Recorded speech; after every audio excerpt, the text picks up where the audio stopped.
You ask Tiger to solve. This deals with linear equations with one unknown.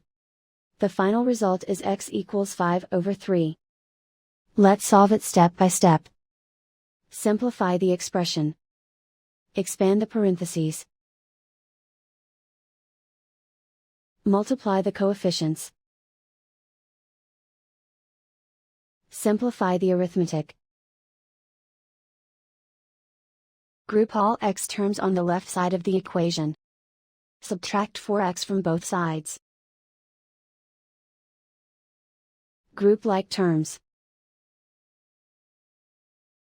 Simplify the arithmetic. Group like terms. Simplify the arithmetic. Group all constants on the right side of the equation. Subtract 3 from both sides. Simplify the arithmetic.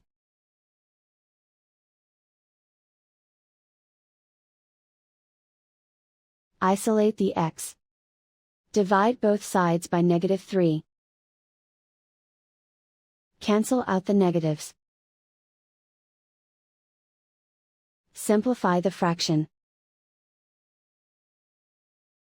Cancel out the negatives.